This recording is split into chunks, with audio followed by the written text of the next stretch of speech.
Good morning, Mike Gage. Good morning, sir. How are we today? We are episode 10 good, brother. Wow. Can't believe we made it to number 10 already. So, yeah. And Friday the 13th. And it's Friday the 13th, so we'll keep an eye out for people with hockey masks and machetes I'm today. more worried about a bear sneaking up behind me today. It's okay, man. I got my lucky rabbits fit here to keep the bears away. Yeah. I was kind of shocked when you sent pictures earlier this week of this. Hopefully, Mama and the Cubs will stay away today. Yeah, I think they will. They're out looking for water. The river's a little low and fall's upon us, so they're out visiting. Yeah.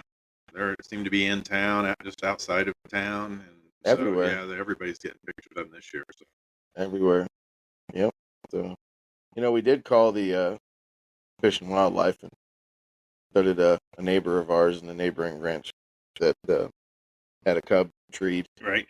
And they told him that they don't really respond to those in this part of the county because they're naturally occurring, which I understand. Absolutely, yeah. Well, you expect them out here, so yep. Leave them be, they'll leave. Yeah, I mean, we live with them, right? Right. I guess in town you shoot them.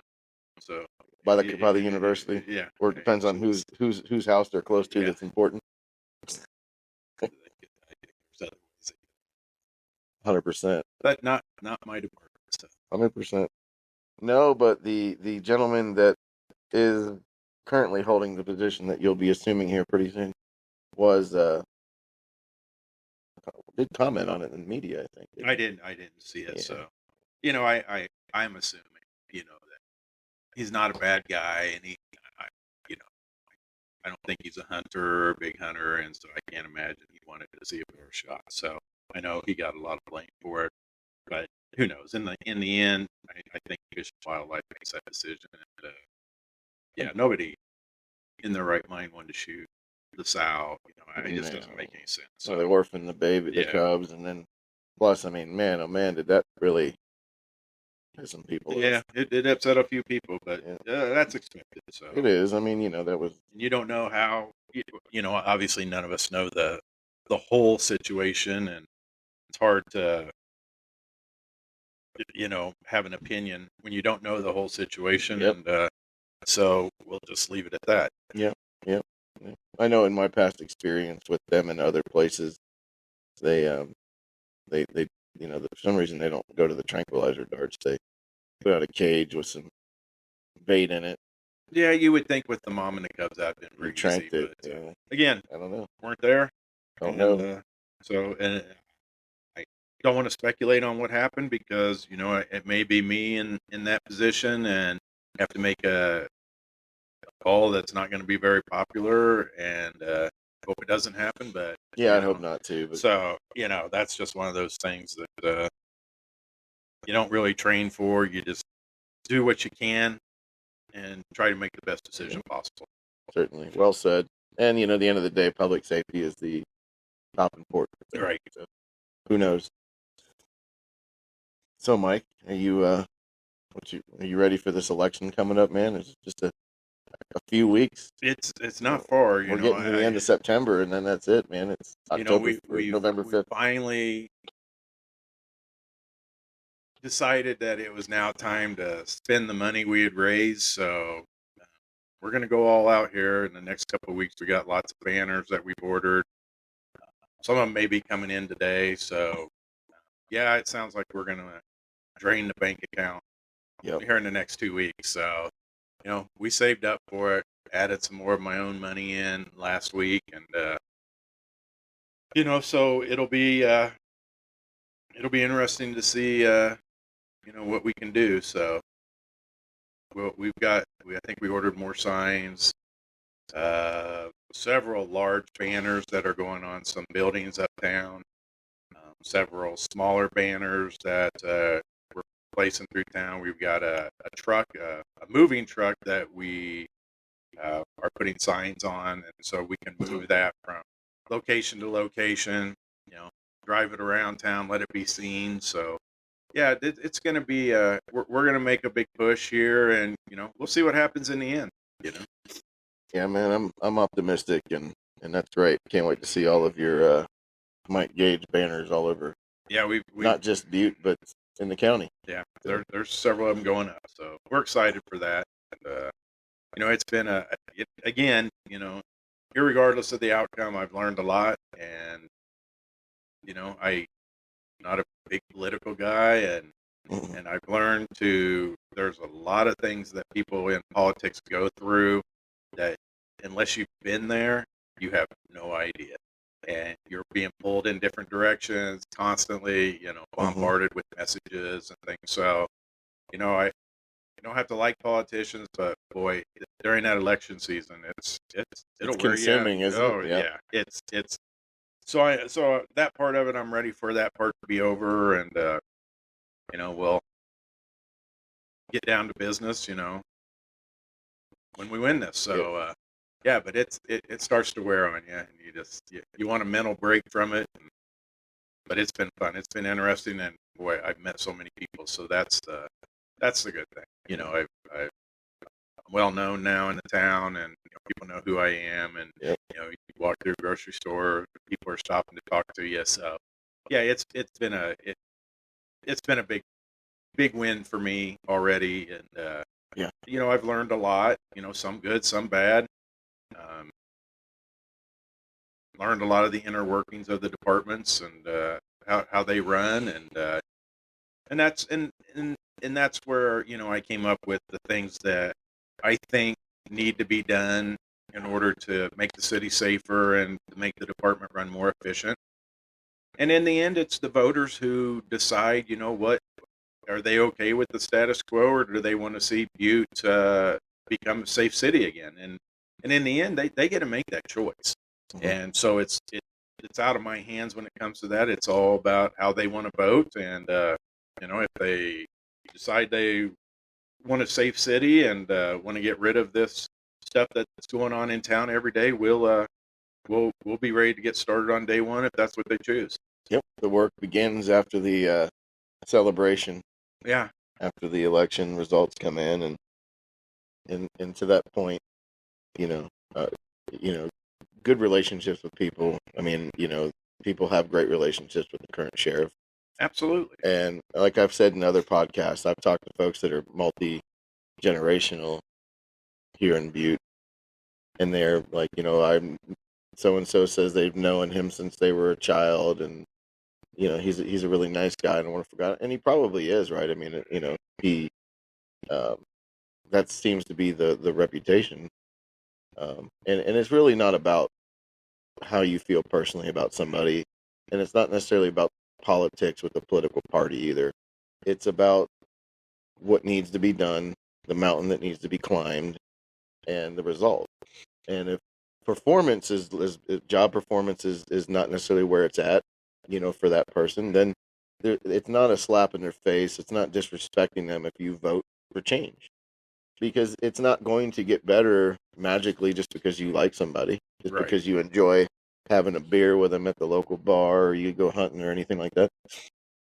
So it's just about, look at it like it's nothing personal. It's just local business, so to speak. It's safety. Right. If I was best friends with him and I'd known him my whole life, and I 100% could say this without any doubt, 100%, and he was struggling to control the crime and some of the issues, I'd take him aside, having a beer or having dinner and saying, bro, what's going on, man? Are you okay? Are you burned out?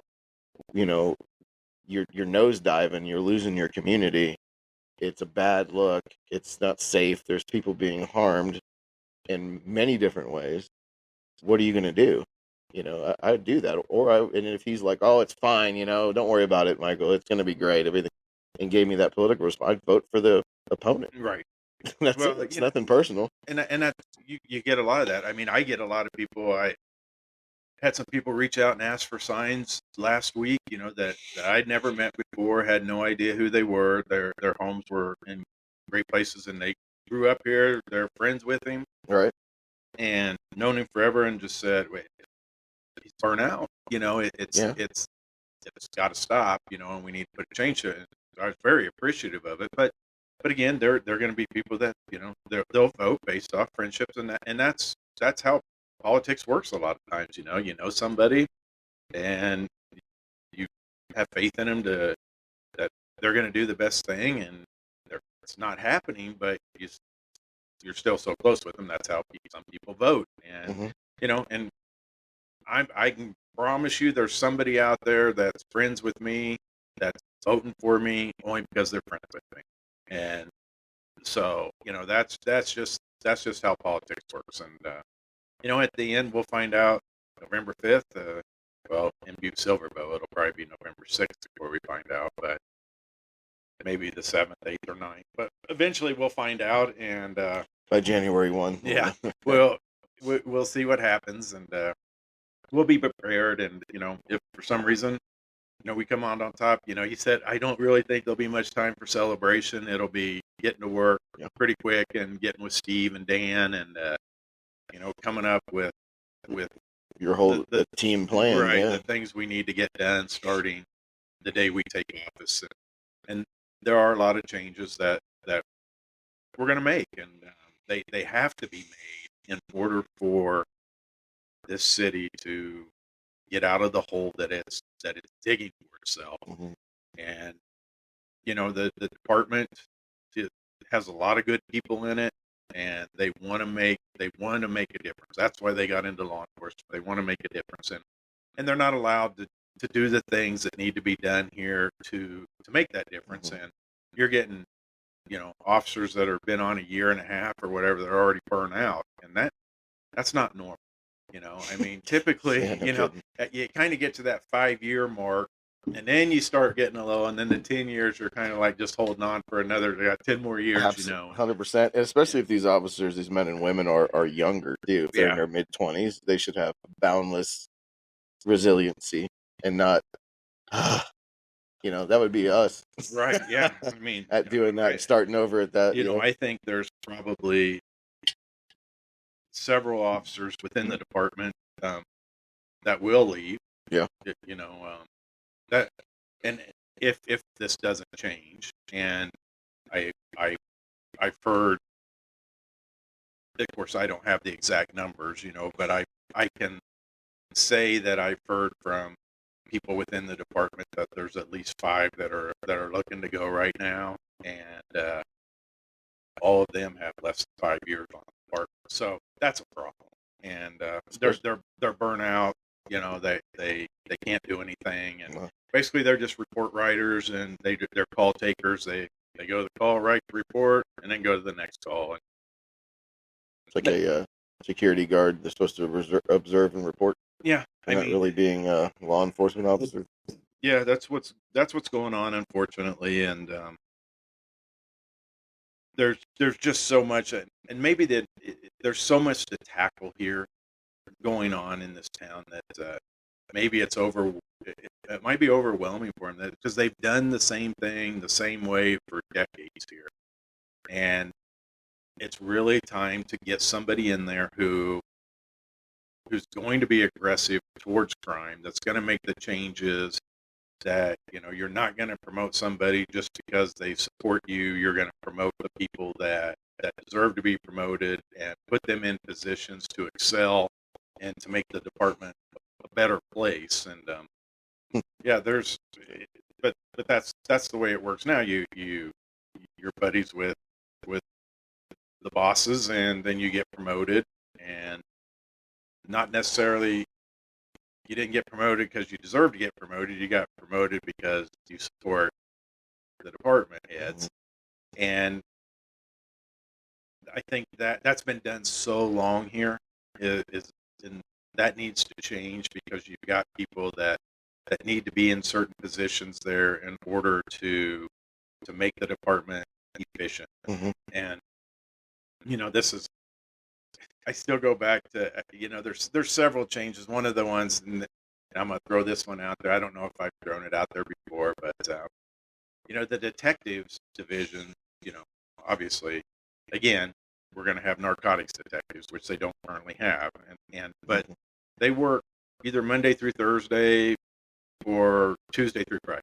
Is that because there's no drug problem here? Well, apparently there isn't. But no, there's no detectives on the weekends. And It's a so, gig, man, taking weekends off. yeah, you Can get promoted there, and then you spend your career there. Can I be your 8 to 5 Yeah. Monday through Friday detective? Well, But I want to leave at 3 on Fridays. They got the 10-hour days, and so they work their 4 10s, and all of them have weekends off. And so if you need a detective on the weekends, it's being called out as overtime or comp time, or so you're. And I'm just it just blows my mind. It's like, okay, during the weekend you're gonna need detectives. You're gonna be calling somebody out. That's the most likely time. And yet, if we do call one out, it's all overtime. And most of the time they don't come out. They'll just say, hey, we'll There should never come not out be on detectives for each Wednesday, division or available. we'll handle it on Monday. Right. But so, and I don't care how they do it, but there's going to be detectives on during weekends, and they can work day shift, and they can work out their schedule however they want to work it out. And we'll just say, if you want to work, I think there'd be 6 of them and a supervisor, so they'd only have to work a weekend once every 6 weeks if they wanted to, or they could do it. Well, I'll work weekends this month, and then you have to work weekends 2 months out of the year. You're getting time and a half for that out call for off after hours. If you're on call, boo hoo. I mean, are you kidding? You're making time and a half. I mean, well, we just need somebody out on the weekends. Not to mention that's the role that they got promoted into and got and sworn into to do. But so to hear it's a not only prestige, to become a detective for sure, but here the benefit is you're never going to have to work. You're going to have Friday, Saturday, Sunday, or pretty Saturday, close. Sunday, Monday off. So, and then why would they want to go back out on patrol? As a supervisor, because it's more work. You've got night shifts. You've got. Well, you have a lot more public interaction on patrol. You're working weekends. Yep. You're not having to. Holidays. Yeah, you're not getting. Yeah, you're getting holidays off. You're getting. Yep. I mean, every holiday you're off. Every weekend you're off. That's a hard thing to give up. To give up and say, I want to go back to working holidays. I want to go back to working weekends. I want to go back to working midnights. So, but the banker's hours. Yeah, yeah. And again, I keep talking. We're gonna get people specialty trained, and you can be a property, you can be a person's crime, you can be, the sexual detectives, assault crimes, narcotics, and the detectives need to be trained in each facet that they're assigned to each division. Well, yeah. I mean, but they've never really done it that way. They just kind of just take whatever's assigned to you, and yeah, I mean it's and sometimes there's 2 sergeants on every shift. Yep. And so if you've got a full shift and you've got, which they never do, but let's just say they had 8 officers, 6 of them would be patrolmen, 2 of them would be sergeants. Why do you need 2 sergeants? That they're so top heavy here. They've got so many people that with rank that what they need to do, or what I'm going to do, is I'm going to promote. I believe they have 5 maybe lieutenant positions that are open that they haven't filled. They're budgeted for that they haven't filled, and fill those positions, and have 1 sergeant on each shift, a lieutenant on each shift, and that lieutenant will be the watch commander. So we'd probably have possibly an administrative lieutenant, and then 4 lieutenants who work the shift, and they will be in charge of that shift and in charge of making decisions that need to go above the sergeant. So we would label them. They would be the watch commander for that shift, or shift commander. We called them watch commander. So watch commander, shift commander, same thing. So and then that person would be in charge of making those day-to-day decisions within their shift and how they want to run their shifts. And there's people that are capable, that need to be in those roles. That keeps.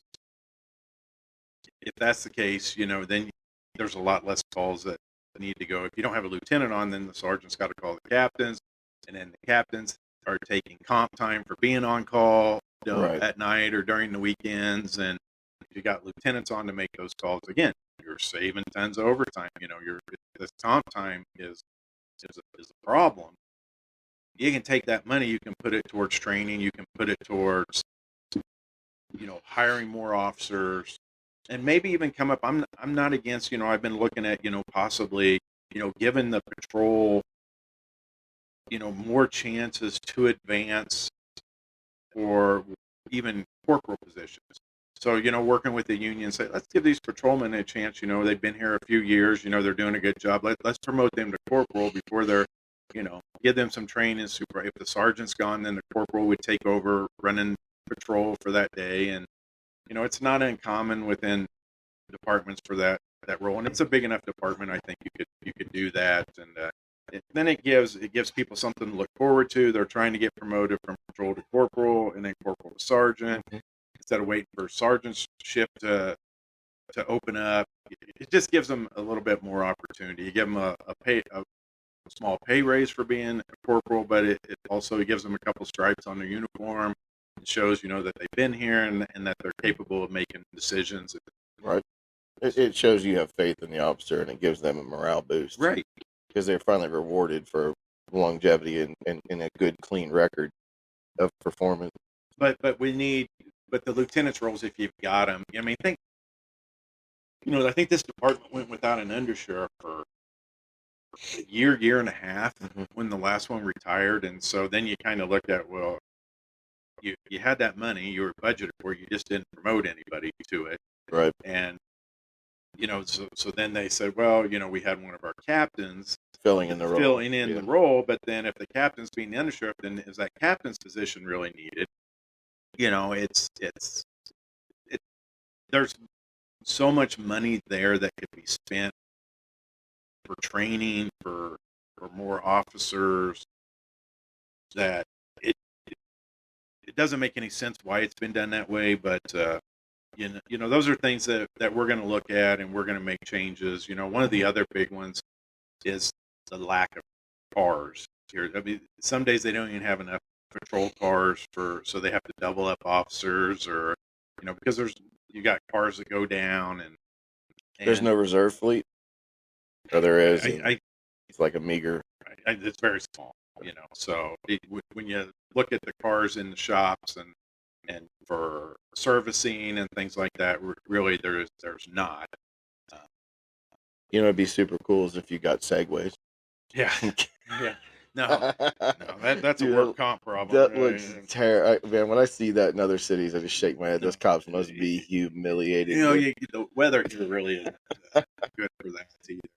Oh, dude, that's horrible. I could see people quitting if you wanted to wear little bike shorts and a little acorn helmet. I think if you look around Gallatin County, I don't know what all counties do take home cars. Right. But they all should, so you could respond from home. Well, that's one thing, and I don't know what the union's position is on that. I know in Florida, departments you can use your patrol car to run the grocery store if you want to. Well, that's because they want respond to calls. Yeah, but they also want the optics for it, right? So it's a deterrent. It is a deterrent, right? And if there's an emergency call, though, you got to respond. Of course, and that's the thing. I'm not sure where I stand on that. Yeah, you don't want extra miles being a grocery getter, but they should be able to take them home so that way. You take them home, you respond. Yeah, it deters crime. The cars last longer. Where the cars are being driven 24 hours a day. Yeah, because they're getting rotated out. So it is a cost up front to do that, but in the long run, it's a savings. And there's several studies that have been done that show that the cars last longer, that the cars are better taken care of. They get turned off after 10 hours and rested. Right, and they get serviced on time. They're cleaner. They're just in better shape all around, and the cost it's cheaper to do it that way. You just got to look at how much money we have, what. But I think if you start and you order for a year or whatever, and you start, and my big thing is you take those old patrol cars and you give them, once they're out of service, once they're no longer, you give those to the wounded to the warriors. detectives. You give them to the command staff, and that's what they do because they're not putting miles on the car. Typically they can also do motor engine changes, transmission changes. Remember back in the 70s and 80s and 90s, they had the what was that what was the cop, the one with not the bubble gum machine on the roof, not the little ground light, but was that a Chevy Capri? Oh yeah, they put those things were like New York City taxis, like the 1950s taxis that are still there. They'd have 8 engine changes in like 20. Geez, I think the Crown Vic. The Crown Vic, yeah, that's my favorite. So I mean, you could put new motors into these Explorers, I'm sure, and just give them to the officers. The Crown Vics used to drive. You weren't going to hit 70,000 miles on that car before you did transmission. I think it was about 55 to 60,000. You were replacing the transmission. Yeah. But boy, those things you could beat them to death. Those were the best cars. I love those things where they could move. Yeah, but what I'm trying to say by bringing that up though is these Ford Explorers that the department has, they can be refurbished and then given to the command staff. I mean, there's no reason the command staff needs new vehicles. Right. They need the hand-me-downs, and you give the guys that are out there working their butts off, you give them the new equipment. And without it costing a larger budget to buy, let's say, double your fleet of patrol cars, there is grants available. Oh yeah, for law enforcement agencies at no cost to the taxpayer, and I think that that's showing your business plan. There's cost to the taxpayer to a degree, because it's grant money, but it's not coming out of the till for the city directly. That whole thing, we got this tax free or whatever. No such thing, but but at least it's not lowering the city's budget, right? And maybe you'll get in there. My prediction, Mike, is you're gonna have a significant number of people that are gonna leave because they have a loyalty to the current sheriff, and then there's going to be some people that are just burned out and unhappy. I think there's people that are, and then there's going to be people that stay. I mean, the ones that are already capable of retiring, that they'll probably take it and go. Go, and that's okay. Those people would they probably need to go. They're part of the problem, and that's the part we need to turn over that area and head in a new direction. But again, some of them may decide to stay, and maybe secretly some of them know that change needs to be made, and that they're hoping for change, but they're going to remain silent or loyal. And well, I mean, they do have a job they want to keep, without having hostility. So I get it, and that's to be expected. You hear, well, I'm going to leave if this happens, and really that, nobody ever does. Yeah, nobody does it, and it's just words, and we'll see what happens, and they're all welcome. Everybody's going to be welcome. The day and age of the retaliation. If you don't support me, I don't expect everybody to. I expect them to do what we ask them to do, right? Because we're going to be doing it for the right reasons, to follow the new structure, right? And they don't have to like me. Have you ever been in a job where you like everybody, or everybody like the boss, or No, that doesn't. Everybody's going to have their own opinions. Can't win them all, brother. Yeah, and so they're going to be welcome, and all. Trust me, I see every post, every every angry face, that when I post something, and know that their spouse works for the department, and so I know where their loyalties lie. That doesn't bother me. I laugh at it, and in the end, you kind of look at it, and that's a good thing. I mean, they're being loyal to who they like, and and I'll have those people too, that are going to be loyal to me, and that I don't. I guess at first I'm kind of like, really, why would you do that? If I win, wouldn't, it's not something I would do, go on the other person's page, but it's showing loyalty, and there's something to be said for loyalty, and well, that's the beauty of living in America, is you can choose who you're going to support, who you're going to follow, who you're going to, the life you want to have and how you want to live it.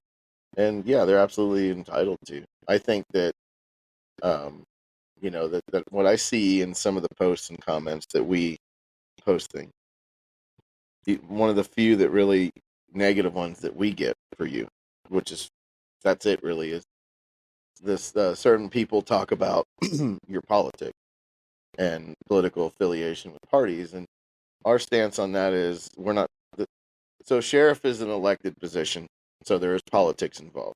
Hell, there's politics involved if you work at McDonald's, right? There's not a person out exactly. There. I've seen posts where, this is the best one. I think there was at the gun show, and there was somebody at the Butte gun show that called me and asked me if they could have a sign of mine because they were supporting. Right.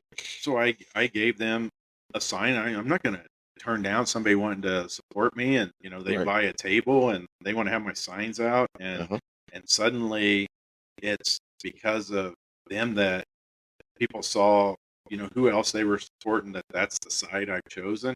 There's nobody here that knows what political side I'm on because it hasn't been discussed. It hasn't been. Right. There's assumptions going around, though. People want to assume whatever they want to assume, and I guarantee you put everybody in a room here, everybody's probably, the majority of people in America are probably more independent. Correct. We do I agree with everything the Democratic Party wants? No. Do I agree with everything the Republican Party says or does? No. I'm capable of making up my own mind and sitting there and saying, imagine that. Yeah. Your own opinion, Mike. How dare you? Yeah. And saying, I agree with this stance. Right. Or I agree with this, or I agree with that. I'm not one that's going to sit there and say that I agree with everything that one party does, because I don't. And do I agree with some things that some Democrats will do? Yeah. Do I agree with some things that some Republicans will do? Yeah. Do I disagree with some of the things both parties do? Absolutely. And this whole thing is, if you put us all in a room together and you just talk about it, everybody does that. Everybody agrees. And if you're just sitting there and saying, well, I'm going to vote Republican because that's all I vote for, well, that's fine. You can do that. It's America. If you want to sit there and say, I'm going to just vote blue because that's for Democrat, because that's whatever, that's the ticket on my. That's the problem in America right now is that people are voting that way. And instead of using common sense and forming their own opinions on which candidate they want to support, irregardless of what they're claiming, look at what everybody's doing. Look at do I agree with him on this? Do I disagree with him or her on this or that? And that's how if people voted that way, we this country would be so much better off.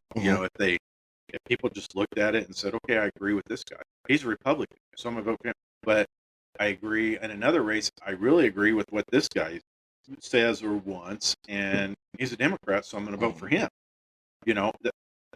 That's but we this country has gone so you either have to vote Republican or you have to vote Democrat, and it's that you're either with us or you're against this mentality. I talk to people from both parties, and you can get them to agree on a Republican stance, and you can get them to agree on a Democrat stance, and that's because they're just using, if you took away the political parties and you just talk about one candidate, and you didn't let anybody know whether he's Republican or Democrat, and you just people say, yeah, I really, really like that.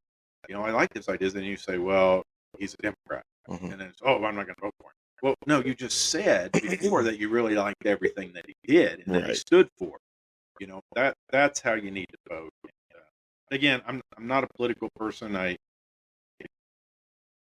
don't like politics. I don't like politicians. I don't like the political process. I don't. And law enforcement to me is not a political. It's not a political thing at all. You're going in there.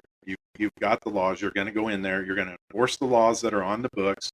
You're not going to look at whether the person who committed the crime is a Democrat, is a Republican, is a supporter of yours, isn't a supporter of yours. You're there to enforce the law, and you're there to provide the public a safe place to live and work. And this whole thing of politics is it's out of control. And what do you want? Do you want somebody that votes red or votes blue, or do you want somebody who's going to go in there and enforce the law and clean up the city? And that's the end result. And that's my political speech. And it's kind of humorous, and there's such a I don't even know if it's just funny, because you've got your Democrats, you got your Republicans, and they're very staunch on how they vote, and when it comes to some things, maybe that's fine, if you're going to vote for senators or whatever that way, that's okay. But when it comes to the law, the enforcing of the law, the charging, the prosecuting, there's really not a role in politics for that. And that's why they are nonpartisan, because it shouldn't have a role in how you vote for those positions. No, and just to unpack some of that too. For instance, sheriff is an elected position largely and solely really because how you manage your department, how your department interacts with the public. There's, whether people accept this or not, there's a checks and balances to that, right? Because you have to get reelected, or Lester has to get reelected, or Joe Smith has to get reelected. So if it's a heavy-handed department that's yanking people out of their cars and doing unlawful searches and really, really just Gestapo-like on the community, that affects that's the commission, the county commissioners, city councils across the country. That's the bosses of the sheriff, and that's who the entire governmental system and political science in our country, from local politics to federal to executive branch in the White House, it's all supposed to be governed for the people and by the people. And that's the line that you have to walk of doing the right thing without overstepping that bound.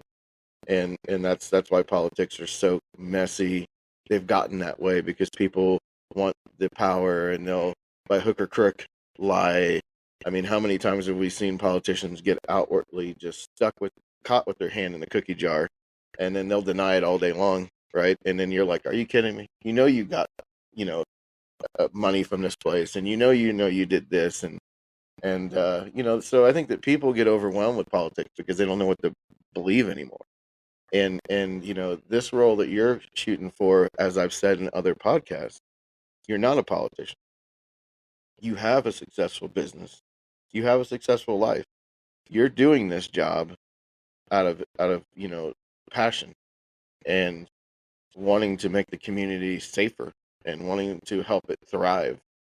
So, I can attest 100. I know a lot of politicians from here all the way to down south. And you're certainly not that mindset. You're not the guy that's going to go out there and pretend that, he loves something just to make people happy so they vote for him. You're not, the kissing hands and shaking, or kissing babies and shaking, how we say it backwards would be funny. But you're not that guy. You're not. I'm sitting there. Give me 4 years. Let me clean it up. Yeah. Let me show you what you can be. And if after 4 years you don't want me around, okay. If it didn't go the way you wanted, it's only 4 years, right? I'll leave. But I can make a lot of changes for Butte and in the department, and get the department back up to strength where it needs to be, get the morale better, and I can make all those changes in 6 months. And then you can see what you can be. And if after 4 years you say, well, we don't want you around anymore, I'll go away. I just went in here because it's gotten so out of control. It's so bad. The crime, the drugs, the morale in the department, the way the department's being run. And I thought, I can make the changes in here. And, if you say after 4 years, yeah, Mike, we love what you're doing, we want you to stay around, then we'll run again. And it's not even going to be ultimately my decision, to be honest. And it's not going to be the public's decision, really, whether I run again or not. It's going to be the department's decision. And when I talked to the union, I told them, hey, I'm asking for your support now. And in 4 years, when it comes election time, I'm going to come to you again and say, do you like the changes? Do you think the department's a better place? Do you want me to run again? And if they want me to run again, I'll run again. If the union says, no, we really don't want you to run again, we want somebody else in here, I'm going to go away. Because what's your current position with the union? Are they supporting you? Kind of, sort of. That's a little muddy, I'm sure, because they have to. There's politics involved in the union too. Well, they have to. No, I mean there's a. They still have to work with the current sheriff if they support. Yeah, there's retaliation right, issues exactly. if they don't. And yes, I would say that the vast majority are supporting me. Yeah. Without naming any names, but yeah, I would say the vast majority is supportive. I hear from the majority of them. I would say that patrol supervisors, yes, they are supportive. I would say probably when you get into the investigations part, the people that have it made from that part, no. But so we're literally talking 7 people out of that probably don't, or at least would never admit to it that they are. But yeah, I mean, the union is, yeah, they've been good. So good. So yeah, because usually the candidate that the union is in favor of, whether it's quietly or publicly, there's a reason for that.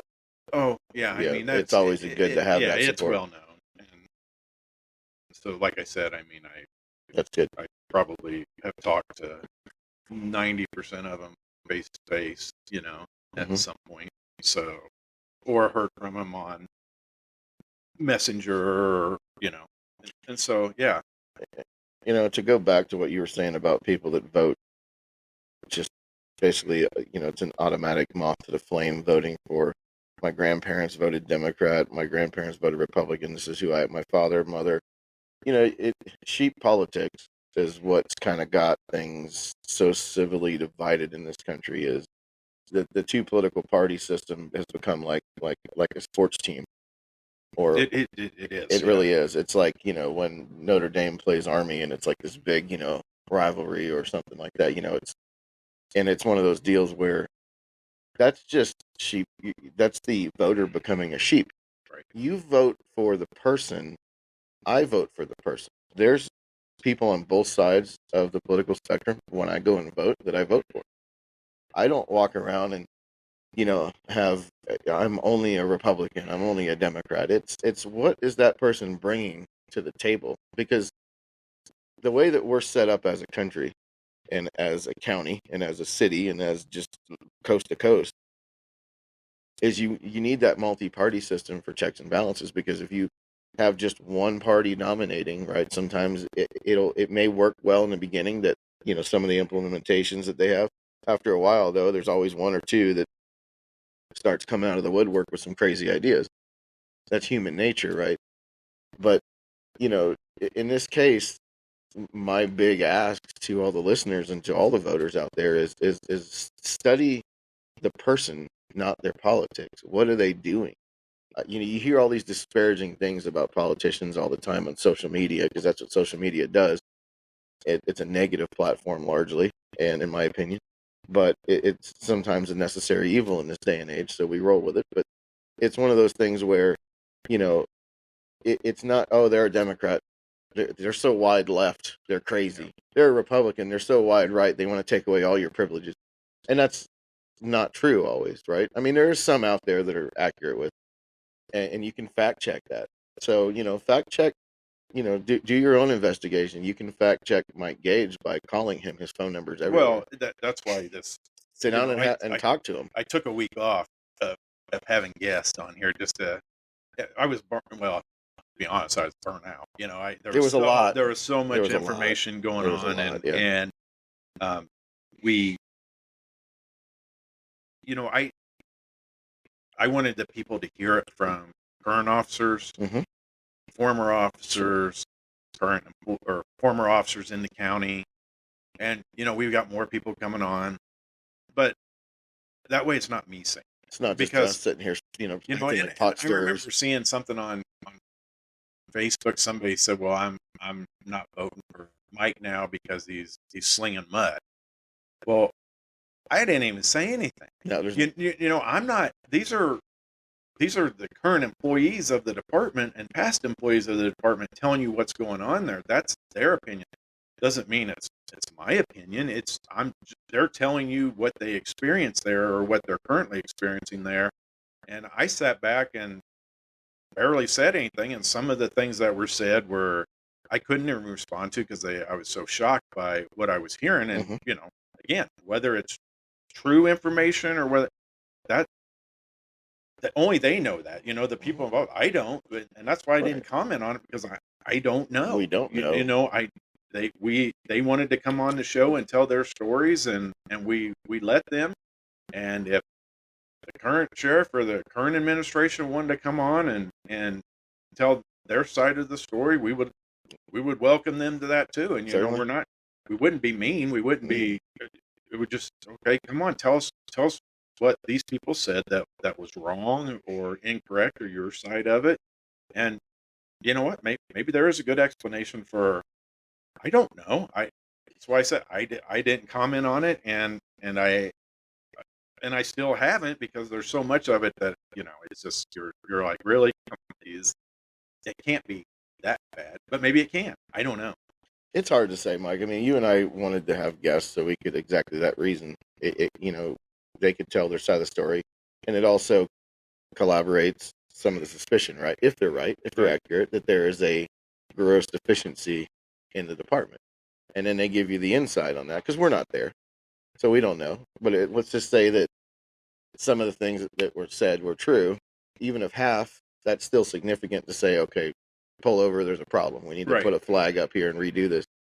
Regardless of any opinion about our guests and we're not mudslinging. These are their facts.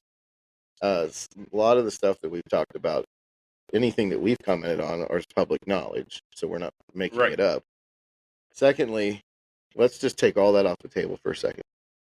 Get in your cars, drive around Butte, drive around Uptown on a Friday afternoon, okay, and tell me that, and then come back and tell me there's not a problem here when you see tweakers walking around screaming and assaulting each other and mugging people and standing in the middle of traffic and doing obnoxious things and doing vulgar things sometimes in public. And they're near the high school.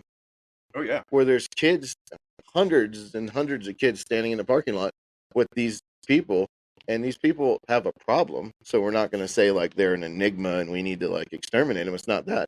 It's just they need to be removed from the situation by stopping the substance that makes them act like that, and then getting them help, right? And then that is keeping the public and the children at that school and the people that walk their dogs in the evening, it's keeping them safe.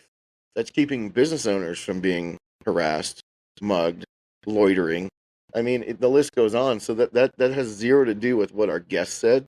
It has zero to do with what we've said. That's just observable public facts. Anybody, and I mean anybody, can go over there and see that for themselves. Oh yeah. Okay, so you can't deny that exists, that problem exists. No, period. and I get calls every.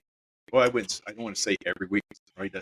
But at least every 2 weeks, I can guarantee you, from officers that say, "Hey, we've got a new load of homeless people that have been dropped off here that are causing problems," or, "Hey, you might want to come drive uptown today. There's obviously a new load of drugs that are a little bit stronger because you can see everybody, wigging out uptown on." I mean, this is where our businesses are, and it just when those businesses have to lock their doors because of the problems, during business hours, and it's not being dealt with, when we have to hire private security companies to come in and patrol our county or city parking garages because of the damage, the drugs, the homelessness, and that one, I mean, I got a laugh when I saw that, that we paid, I don't remember, 8,000. I don't remember what it was, this trial to let us, private security company that has no law enforcement powers, come in and try to help out with the drug problem and the criminal damage problem at the parking garage. What are the officers doing? Why can't you just? Why is that money being wasted on that? A couple of blocks away from the police station. Drive through it. Have you driven by the police station and any time of the day and you see pretty much most of the patrol cars parked up front? I mean, that's ridiculous. Yeah. I've observed that multiple times, and I just drive by there, rolling my eyes, shaking my head. It's ridiculous. Well, and I don't know. I mean, there could be calls going on. They could be writing reports. Sometimes so write the report in your car. Well, there's like everybody else does. They have connectivity issues. So fix that. Well, yeah, that would be the number one. That money they spend on the security guards, that can fix the connectivity issues. They have Fords. Ford has a Ford Pass where you can have excellent Wi-Fi in your Ford vehicle. Yeah, and I don't know what the cost is or what I don't know what $30 a month to use to because of the information that's being transmitted or whatever. Mm-hmm. But there's there's lots of times they don't have. They get dropped, and then they have to log back in, and then so it's quicker to go sit at a computer at the station and do your report, because even though you should be able to do it from the car, you just can't connect to the internet to do it. So I can accept that. Shame on the department administration for not overcoming that. In 2024, you can get Wi-Fi on the mountain, right? So there's no reason that you can't have that in your vehicle. They need to give their officers all the tools they need to be successful at their job at public safety. Yeah, I can get Wi-Fi pretty much anywhere in the world. Correct. Absolutely. Absolutely. I just don't know what again, there's budgeting you have to put in for that, and I don't know the cost of it, but I do know that the cost to do that is well below what they're paying in comp time and overtime. Problems in the jail and problems in the dispatch. Just the crazy. So yeah, I mean there are issues, and yes, I've seen all the patrol cars up there, and sometimes I may send out messages to some of the officers, giving them grief about, why is everybody sitting at the station today, or what casual Friday. Yeah, what are you guys on Monday? Drinking coffee and having breakfast, or or what's going on, and so I like to give them. I like to joke with. Well, remember, they're not supposed to have a coffee pot in the office. Yeah. That was just a detective, I think. But yeah, it's there's always reasons, and you could have, and you got to take into account too. The people walk into the station and file claim or file reports, and so the officers are getting dispatched up to the station to take calls, or so there's all sorts of reasons you could have the officers up there, but they trust me, the officers don't want to be at the station. That's not where they want to be, because then you're dealing with administration. If you're at the station, then you got to deal with the administration. So of course, even when I was, the last place I wanted to be was at the station, because then you just get wrangled into things you don't want to do, and well, I'm sure that a good deal of the officers want to be out on the street. That's why they took the job. It's just the culture there is that of, we hang out at the station because we have Wi-Fi there. Maybe that's the case, and we'll wait for a call. I don't think it's a culture thing. I think it's just calls, that and the report writing stuff, because they'd rather be out doing their job. And I promise me when I say it's like you were a firefighter before, so it would be like being assigned to the station where the command staff hangs out, all the chiefs, and then that's the last place you want to be. You want to kind of be out on your own, where you can kind of do your own thing, instead of having all your chiefs, assistant chiefs walking through the office, all the admin people, and assigning you little tasks to do. So my guess is nobody wants to hang out at the station, but there's reasons they're there, and that's you could go by the station. I mean, I've been by there many times too, for driving through where there's no cars there. So, why they're all there at certain times. there's really no way of knowing unless you're listening to the radio or the scanner and hear, what calls are being out there.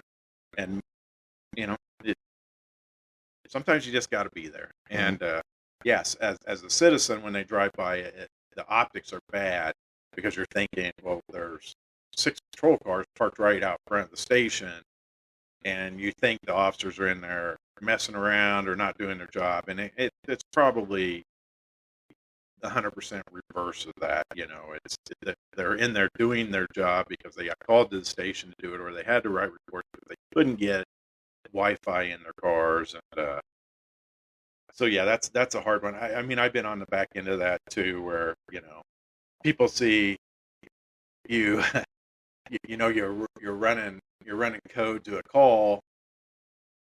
Let's say you're all at the station. There's a couple of at the station. You get dispatched on an emergency call. You're getting ready to go to lunch.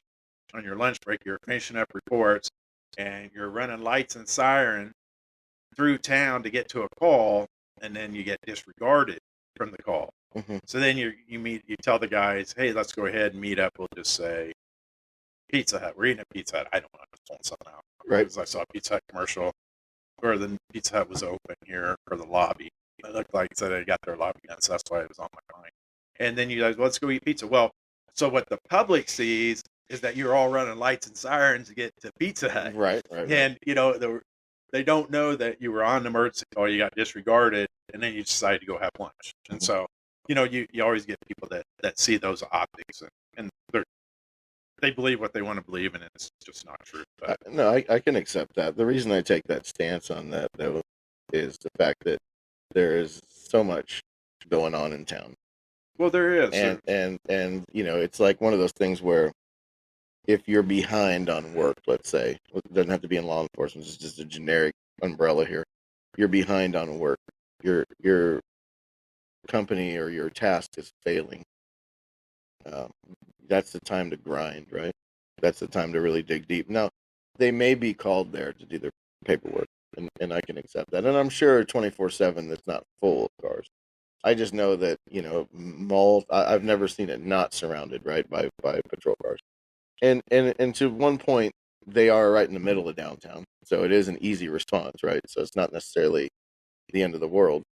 But, one of your plans, when you take over, is to get patrol out there being on patrol and doing their paperwork in parking lots and being able to be visible, because a strong police presence lowers crime. That's a statistical fact. Absolutely true. When they're everywhere, staged all over the place, people that are doing bad things see that and say, "Oh crap, there's a cop.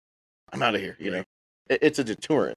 So at the very least, even if they're parked to the side of the road doing their paperwork, not even looking up, people slow down. Oh, absolutely. The speeders are like, "Oh crap," So it's just that car and that body in it makes a difference. Oh, it deters crime. There's that's a fact. And if you are somebody who wants to commit crime and you drive by and you see everybody at the station and well, it's time to go do it. Mm-hmm. But if that's the case, then maybe that's screaming that we need more officers. Of course. But if they are shorthanded, and I can't remember what I think they want another officer on each shift, so I think they need 4 more officers. So you can hire those 4 more officers, but currently you don't have cars. Right.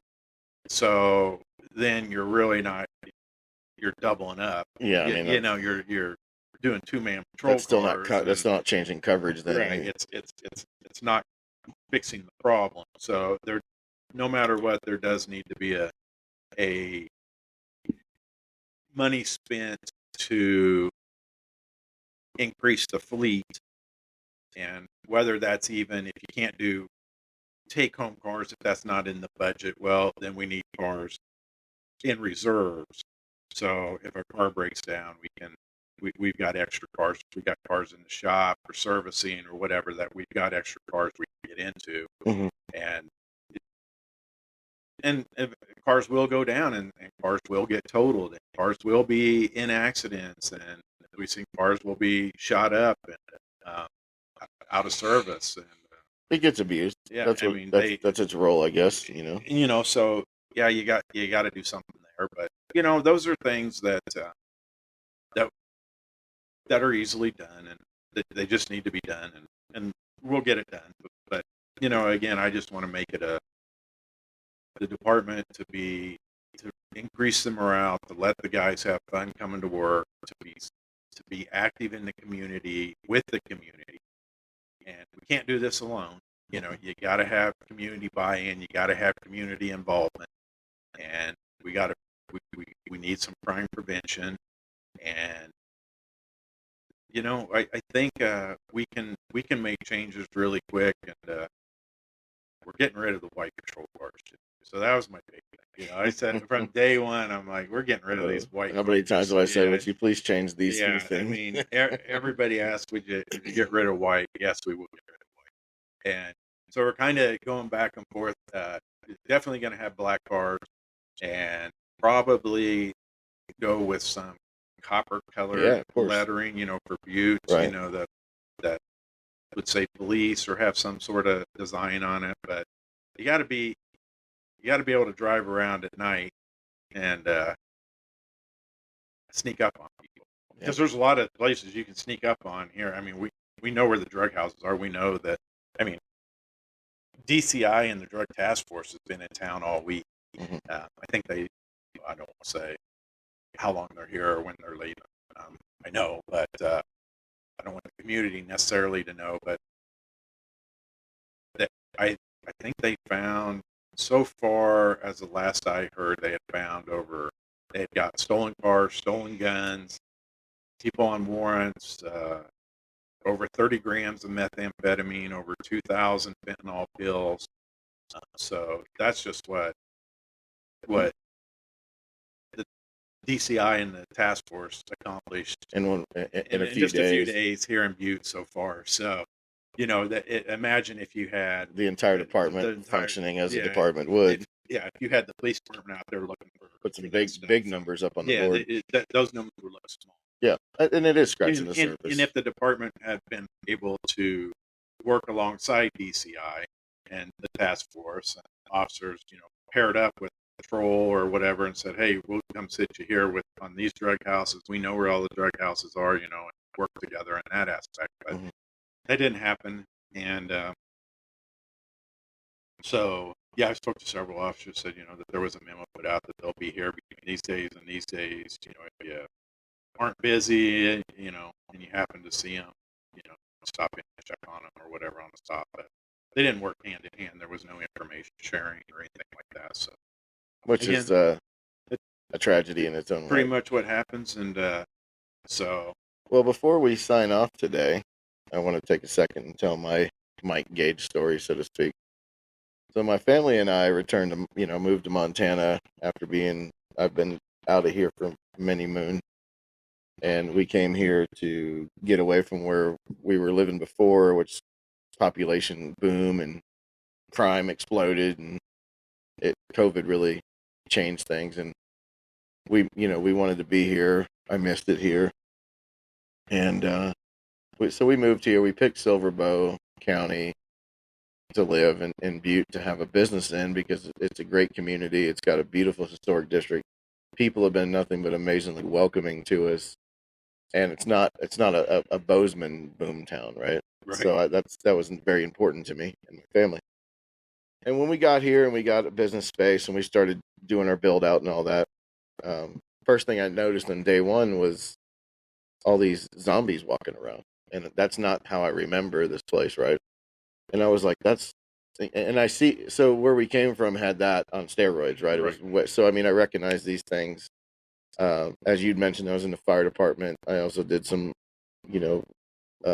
contract work and law enforcement, things like that. So you recognize these things right away, and I'm like, that's nuts. How is that here in Montana? How is that here in Butte? How is that in our community? That's just mind blowing to me, right? So I started shooing those people away, and it just got worse and worse. Their behaviors, things I saw. The longer I was in town, the more I saw it. So I'm like, what is this? So I started talking to folks that I met, really great people. And I said, what's going on here? And they're like, oh my God, it's been like this for several years now. It's only gotten worse. I'm like, well, what's law enforcement doing about it? And they just laughed and they rolled their eyes. And I said, well, I want to talk to the sheriff. I'd like to find out what the plan is here, because this is not safe. It's a disease that only gets worse, and it's bad for business. So they're like, good luck with that. That was people that knew him. I mean, I didn't have anybody that said that's just the way it is. They just said that's how it is now. So I said, well, who's this guy Mike Gage I saw running for sheriff on the sign?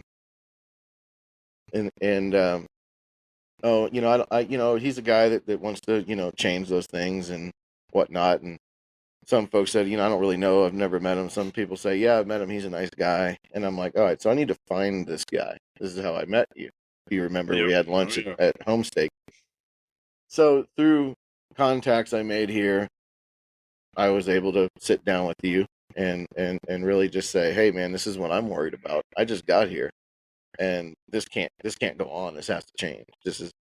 I'm not used to this here, like a lot of folks who've lived here forever, right? So it happened slowly, and they just accepted it as a norm. Well, me coming in, it was like throwing me into a pot of boiling water. I jumped right out and said, hey, stop, this is crazy, we need to knock this off. So I wanted to meet Mike, and we basically had a conversation. We can call it an interview, because I was like, what are you about? What's your thoughts? What's this? What's that? And then once we got done with that lunch, we decided, we're going to support this guy because he's 100% genuine. He's here to restore a normal level of functional life and growth here, and not in a negative way, not making it so low of crime that we wake up and there's Art Deco condos and it's Bozeman too. That's not going to happen just by fixing crime. That's not going to happen here at all, I believe, for many good reasons. Regardless, though, it needs to be a safe community. I'm very outspoken. I'm not running for office. I just say it like I think that's partially my role here on the podcast too. But I get passionate about stuff. I get fired up. It's just my personality, right? So I'm fired up about this. I'm fired up to get you in that office. I'm fired up to get crime under control. And when you all go to the polls and you go and you vote, I really, really want to ask everybody to not be the moth to the flame like the past, and just vote what you know. Just vote what your family's done. Get outside of that bubble and educate yourself. Read about the candidate. Listen to these podcasts. These exist not as a mudslinging platform, but as an information platform. So you can hear his plans to how he's going to make it work monetarily, make it work on crime, boost morale, work with the union, and fit into this community that he's lived in now for many years, and make it even better as a sheriff. So when you go to the polls, don't vote for what's been failing. Allow yourself to not be afraid of change. Vote for the change, because that's the only thing that's going to change and make it better is getting somebody else in there. And regardless of who's from here and who's not, I understand the importance of that, but holding on too tight is now run out of room, and continually voting for people that and you're loyal to and you grew up with and you played football with, that's not done any favors in 2024 now. Maybe that used to be okay at one point, and I'm sure it did. I understand that. Totally get it. But where we are today, where we've gotten, we need radical change. Otherwise, it's only going to continue to spread. And if you don't believe me, just look back in the last 10 years. Has it gotten better, stayed the same, or gotten worse? It hasn't. It's only gotten worse. So there's your complete research on that. It's only going to continue to get worse. It's not going to magically back up. And, Mike's not here to arrest his way out of it. He's here to shut off the leak and then dry up the mess. And, that's how you do that. It's not putting everybody in jail that touches something illegal. It's dry up the source and then get those folks help, get the community support, and it becomes a united front. And lo and behold, it's a safe town. Right. We're just going to work together with the citizens and unite around, we're not going to let this happen in Butte. We're taking back control of the crime and the drugs, and that's it. And we'll make Butte safe again. Mm-hmm. And that's what needs to happen. That's what's going to happen.